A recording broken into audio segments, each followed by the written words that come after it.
నిన్న తెలంగాణలో ఏసీబీ అధికారులు ఏకకాలంలో సోదాలు నిర్వహించారు.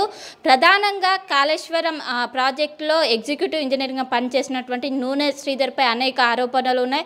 ఆదాయానికి మించిన ఆస్తులు ఉన్నాయన్న ఆరోపణలు రావడంతో ఏకకాలంలో సోదాలు నిర్వహించారు.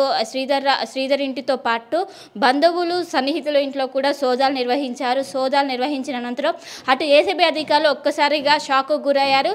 ఎందుకంటే ఒక ఎగ్జిక్యూటివ్ ఇంజనీరింగ్గా పనిచేసినటువంటి ఆయన దగ్గర దాదాపు 200 కోట్లను విలువ చేసే డబ్బును గుర్తించారు, సొమ్మును గుర్తించారు. దీంతో ఏసీబీ అధికారులు షాక్ అయ్యారు.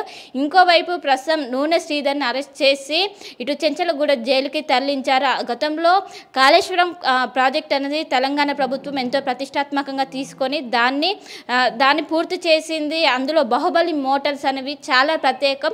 ఈ బాహుబలి మోటార్స్లో కీలక వ్యక్తిగా నూనె శ్రీధర్ ఉన్నారు. ఆయనకు సంబంధించి ఆయన నుంచే ఇవన్నీ కూడా జరిగినట్టు కూడా తెలుస్తుంది. అందులో భాగంగానే అప్పుడు భారీగా అవకతవకలు జరిగినాయి, అక్కడ నుండే డబ్బులు రాబట్టారంటూ కూడా ఒకవైపు ఏసీబీ అధికారులకు ఇన్ఫర్మేషన్ రావడంతో ఇక్కడ సోదాలు నిర్వహించారు. సోదాలో భాగంగా దాదాపు 200 కోట్ల పైగా డబ్బులు పోలీసులు గుర్తించారు. ప్రస్తుతం నేను మలక్పేటలో ఉన్నటువంటి నూనె శ్రీధర్ ఇంట్లో ఉన్నాను.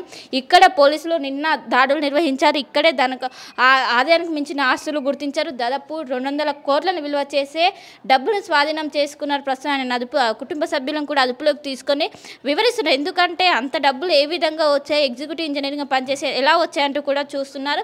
ఇక్కడ ఆయన ఇంటిని మొత్తం కూడా సీజ్ చేశారు. మన లాక్ను కూడా చూసుకోవచ్చు. మొత్తం కూడా సీల్ చేసిన పరిస్థితి కనిపిస్తుంది. ఇక్కడికి వచ్చి నిన్న సోదాలు నిర్వహించారు. అనంతరం ఆదాయానికి మించిన ఆస్తులు దాదాపు కీలక పత్రాలను కూడా స్వాధీనం చేసుకున్నారు. ఆయనకు సంబంధించినటువంటి కీలక పత్రాలు, డబ్బులు, అదేవిధంగా సొమ్మును కూడా స్వాధీనం చేసుకొని దానికి సంబంధించి డాక్యుమెంట్స్ ఇవన్నీ చూసినాక ఆదాయానికి మించిన ఆస్తులు ఉండడంతో వెంటనే అదుపులోకి తీసుకున్నారు. అటు కుటుంబ సభ్యులను ప్రస్తుతం విచారిస్తున్నారు. ఇంకోవైపు శ్రీధర్ని అరెస్ట్ చేశారు. ఒకవైపు కాళేశ్వరం కమిషన్ విచారణ ఇప్పుడు వేగవంతమైంది.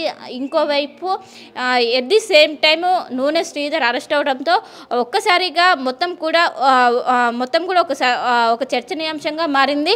అక్కడ మనం చూసుకోవచ్చు అనిత శ్రీధర్ నిలయం, అంటే వాళ్ళ మిసెస్ పేరు అనిత. దానికి సంబంధించి ఆయన గత కొన్నేళ్లుగా ఇక్కడే మలక్పేటలో నిర్వహిస్తున్నారు.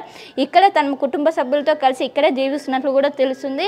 మొత్తం కూడా ఇది ప్లాట్గా తెలుస్తుంది. ఈ ప్లాట్ని తను మొత్తం కూడా కొని ఇక్కడనే నివసిస్తున్నట్టు కూడా ప్రస్తుతం అయితే సమాచారం అందుతుంది. ఇక్కడ ప్రస్తుతం అందుబాటులో మాత్రం ఎవరు లేరు. కుటుంబ సభ్యులు మొత్తం కూడా ఎక్కడికక్కడ డోర్ వేశారు. ఇక్కడ మొత్తం సీల్ చేయడంతో ఎవరు కూడా లోపలికి అలౌ చేయని పరిస్థితి కనిపిస్తుంది. ఇవి మొత్తం నిన్న వాళ్ళు సడన్గా రావడంతో మనకు వాళ్ళకి సంబంధించినటువంటి షూ కావచ్చు, ఇవన్నీ కూడా వాళ్ళు ఆ సమయంలో వచ్చారు. ఒక్కసారిగా మొత్తం ఎక్కడికక్కడ వాళ్ళని బయటికి పంపించడంతో నార్మల్గానే ఉన్నది. సో మొత్తం మీద ఇప్పుడే ఒక్కసారిగా నిన్న కాళేశ్వరం కమిషన్ విచారణ వేగవంతం అవుతుంది. ఈ సమయంలోనే ఈయన అరెస్ట్ కావడంతో అటు రాజకీయంగా చాలా చర్చనీయాంశంగా మారిన అంశం కనిపిస్తుంది.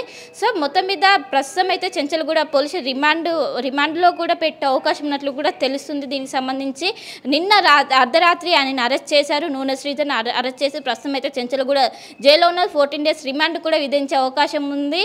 ఒకవైపు కాళేశ్వరం కమిషన్ నిన్న మాజీ సీఎం అయినటువంటి కేసీఆర్ హాజరయ్యారు. అనంతరం ఈయన ఏసీబీ సోదాలు నిర్వహించడం కూడా ఒక చర్చనీయాంశంగా మారింది. మొత్తం మీద ఆయనకు సంబంధించినటువంటి మొత్తం డాక్యుమెంట్స్ కావచ్చు, అన్నిటిని కూడా దాదాపు 200 కోట్లు అవకతవకలు జరిగిన 200 కోట్లు అక్రమంగా సంపాదించారంటూ కూడా ప్రస్తుతం అయితే ఆరోపణలు, అందులో భాగంగా ప్రస్తుతం అయితే అరెస్ట్ చేశారు. ఇది ఇక్కడ ఉన్నటువంటి లేటెస్ట్ ఇన్ఫర్మేషన్. ప్రపంచంలో ఏ మూల ఏ క్షణం ఏం జరుగుతుందో వేగంగా తెలుసుకోవడానికి తొలి వెలుగు వాట్సాప్ ఛానల్ని ఫాలో చేయండి.